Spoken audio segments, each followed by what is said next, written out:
भरे सँगै राख्नुपर्छ है, भरे सँगै राख्नुपर्छ। कस्तो धेरै आउँछ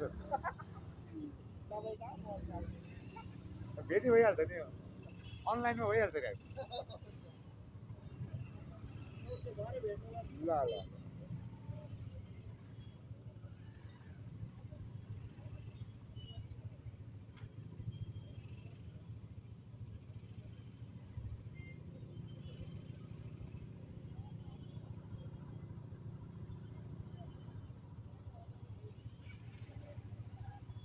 अहिले हामी असनबाट बाङ्गेमुडातर्फ लागिरहेका छौँ र यो जाम 1 मिनट 33 सेकेन्ड भइसक्यो। तर यसअघि पनि यो 10-15 मिनट कति होला जामै छ।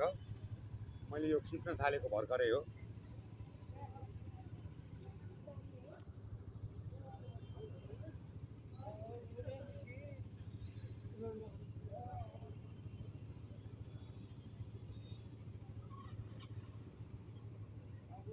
अगाडि एउटा ट्याक्सी छ र ट्याक्सीको पछाडि बाइकहरू। त्यो ट्याक्सी पनि पछुवा गति पनि होइन, त्यो त कमिला गतिमा सरिरहेको छ। बुढापाकाहरू यसरी बाटो काट्दै हुनुहुन्छ।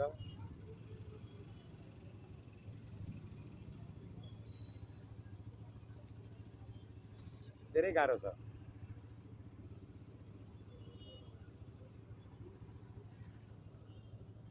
यहाँबाट गएर उता निस्किन्छ, निस्किँदैन, छैन है बाटो।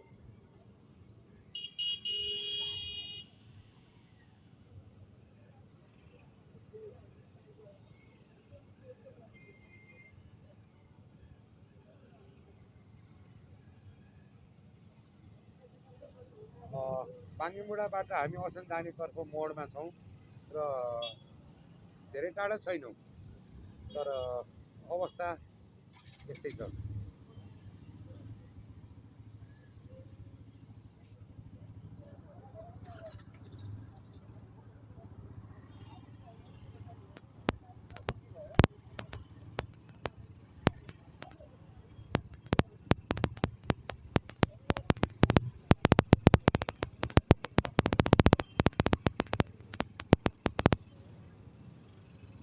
बिस्तारै अघि बढ्दैछौँ। बिचरा कुकुर पनि जामदेखि आत्तिँदैछ। कुन्टे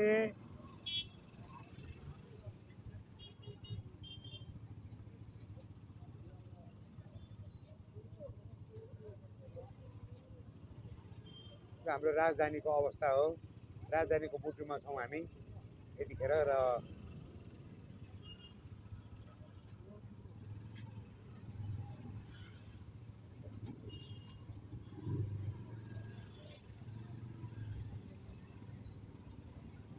मैले बाङ्गेमुडा चोक पुगिसकेको छु। यहाँबाट दाहिने गयो भने छैटी हुँदै माथि ठमेलतिर गइन्छ। देब्रे लाग्यो भने इन्द्र चोक पुग्छु। सिधा गयो भने रक्तकाली र मैले असनबाट आइरहेको छु र म अब यहाँबाट देब्रे लाग्छु। देब्रे लागेर इन्द्र चोक हुँदै गन्तव्य गोदावरी हो। तर हेरौँ बाङ्गेमुडामा यसरी बाङ्गेमुडाको यो चोक रहेको छ। बाङ्गेमुडा यहाँबाट बायाँ टर्न गरेपछि हामी बाङ्गेमुडा पुग्छौँ र बाङ्गेमुडालाई बायाँ पारेर म अहिले इन्द्र चोक निस्किन्छु। बिचमा भेडासिङ पनि आउँछ।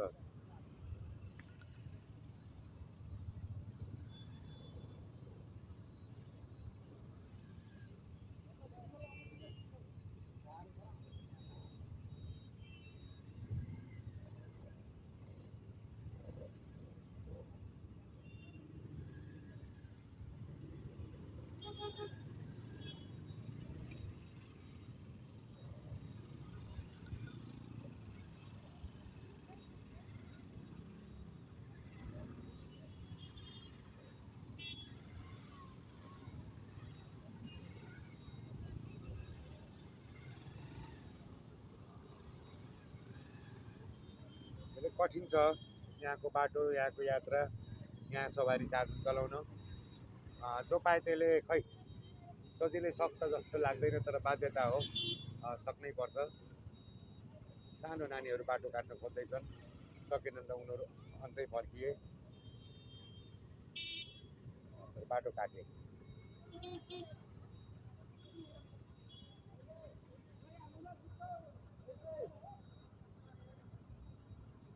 एउटा ट्याक्सी अगाडि देखिएको ट्याक्सी यसको नम्बर रहेको छ बाहेक छ 220 र यो ट्याक्सी क्रस भयो भने यो जाम खुल्न सक्छ। अब यो ट्याक्सी कुदाउन मिल्ने बाटो हो कि होइन मलाई थाहा छैन, तर कुदिरहेको छ। पछाडि प्रहरी मेरो साथी पुलिस माई फ्रेन्ड पनि स्टिकर टाँसिएको छ, हेर्न सक्नुहुन्छ दर्शकबिन। ल हेर्नुहोस्, प्रहरी साथी हो कि खै, हेर्नुहोस् यहाँ यसरी लेखिएको छ। अब म यसलाई दाहिने पारेर बायाँ लाग्छु, त्यसपछि अलि होलो हुन्छ कि बाटो। मैले हर्न बजाएँ तर हर्नको कुनै असर छैन।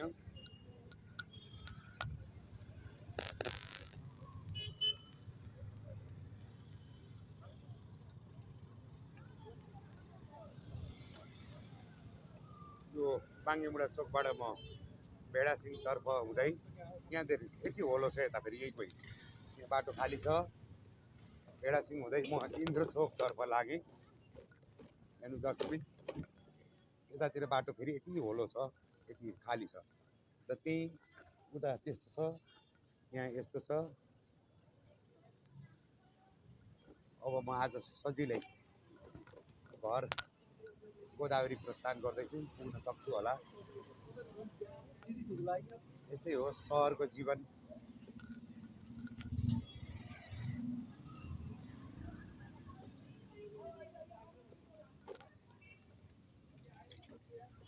त्यसो त जाम यता पनि छ, तर उता जस्तो होइन, बिस्तारै छलेर मेरो यो आइमा स्थिति गुडाउन सकिन्छ। यो भेडासिंह चोकमा आइपुगेँ। अब यो भेडासिंह चोक, यो भेडासिंह चोक हो।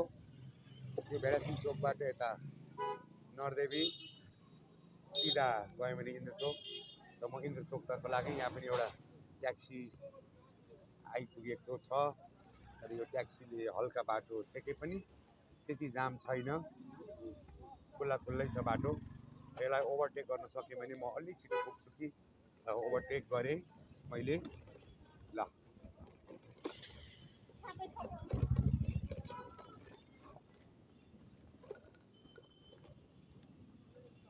यो अब हामी अहिले जसरी हामी इन्द्र चोक आइपुगेका छौँ। र इन्द्र चोकमा पनि केही ट्याक्सीहरू छन्। अब यो ट्याक्सीहरूलाई यहाँ प्रवेश गर्नलाई खै कानुनी रूपमा अनुमति छ वा छैन म यसै भन्न सक्दिनँ, तर नभइदिए राम्रो हुन्थ्यो। ल हेर्नुहोस्, यहाँ 3टा ट्याक्सी, 4वटा ट्याक्सी लाइनै, 5वटा कति हो कति ट्याक्सी लाइनै रहेको छ। अब यो ट्याक्सीहरू गुडाउँदा भोलि असहज परिस्थिति केही आइहाल्यो, आग लागि अथवा केही भयो भने, अथवा कोही बिरामी पऱ्यो भने दमकल वा एम्बुलेन्स ल्याउने बाटो पनि यहाँ छैन। अवस्था यस्तो छ। ल हेर्नु, म पनि अब जता खाली भयो त्यतै बस्ने प्रयास गरिरहेको छु। यस्तो छ अवस्था यस्तो छ। इन्द्र चोक हो, इन्द्र चोक ठ्याक्कै इन्द्र चोकमै छु म। यहाँ 2 पाङ्ग्रे भन्दा पनि 4 पाङ्ग्रे गाडीहरूले बढी अवरोध सिर्जना गरेको देखिन्छ। ल हेर्नुहोस्, अवस्था यस्तो छ। 2 पाङ्ग्रे साथीहरू सबै हुनुहुन्छ।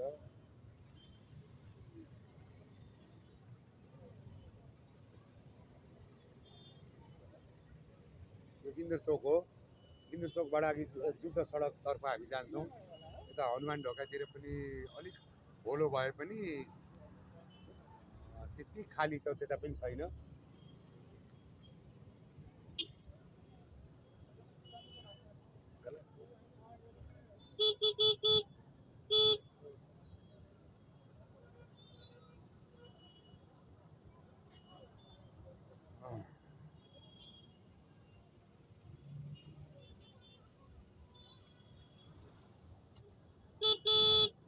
मैले हर्न बजाएको छु, मैले हर्न बजाउँदा पनि खै अगाडिको गाडीहरू सरिरहेको छन्। यो प्राइभेट गाडी हुनुपर्छ,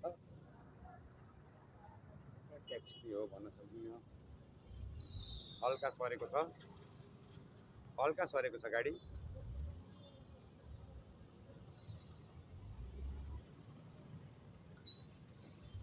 यो गाडी सर्यो भने मैले मात्र होइन, थुप्रै साथीहरूले यहाँ राहत पाउनुहुन्छ।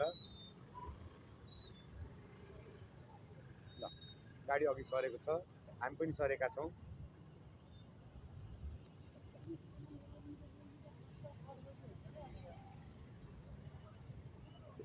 गाडीको नम्बर अहिले देख्न सकिन्छ। एउटा नानी बाटो काट्न खोज्दैछिन्, बाटो काटिन्।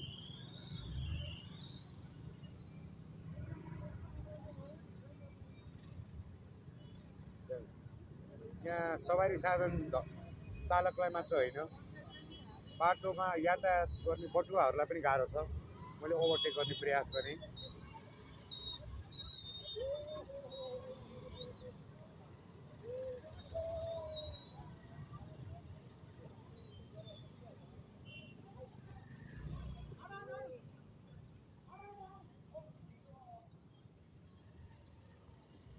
यो हामी विशाल बजार जुद्ध सडक आइपुगेका छौँ।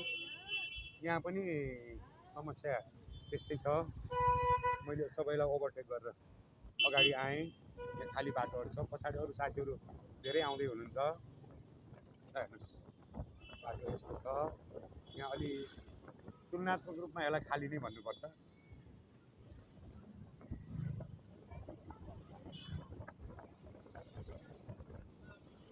अहिले हामी विशाल बजारको छेउमा आइपुगेका छौँ। विशाल बजार मेरो बायाँतर्फ छ, देखिरहेको भएको छ दर्शकबिन। र यो जुद्ध सडक जुद्ध शालिग चोक आइपुग्यौँ हामी। र यहाँबाट म सिधा ओमबाल हुँदै टेकु निस्केर अगाडि बढ्छु।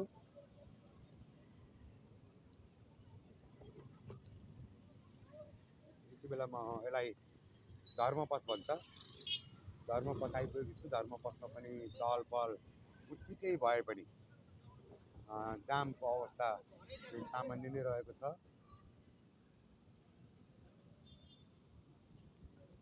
यहाँ सर हामी गुड्न सक्छौँ। अहिले प्रति किलोमिटर 15 किलोमिटर मेरो बाइकको स्पिड रहेको छ। 15 किलोमिटर कुदिरहेको छु।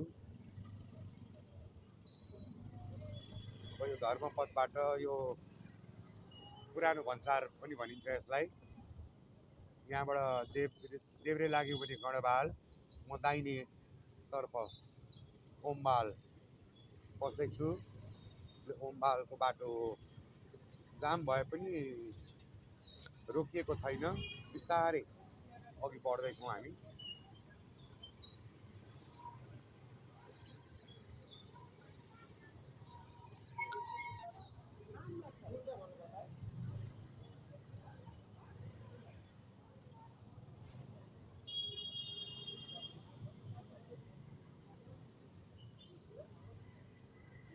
हाउस रहेको छ।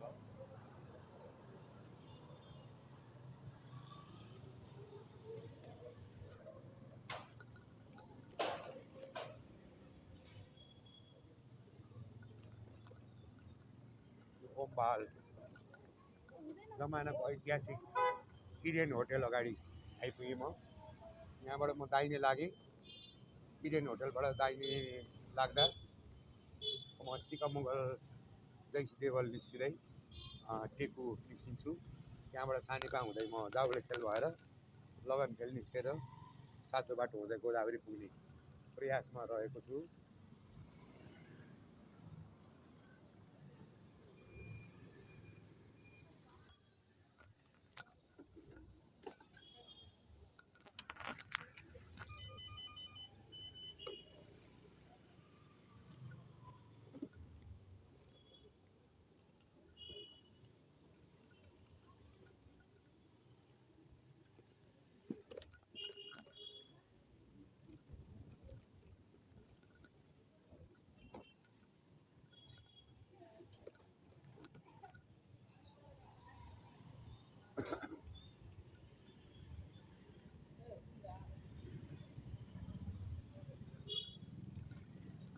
अहिले म ओममालबाट मुगलतिर निस्किरहेको छु। त्यहाँबाट जैसी देवल हुँदै हामी चाहिँ के भनौँ, म र मेरो आइमा, म भनौँ न अब त म एक्लै छु। सन्ध्या र मारुति घरमा पर्खिरहेका छन्। सन्ध्याको लागि मैले चिज पिज्जा लिएर आउँछु भनेको छु र हेरौँ बाटोमा राम्रो चिज पिज्जा कहाँ पाउँछ त्यो ठाउँबाट लिएर जान्छु।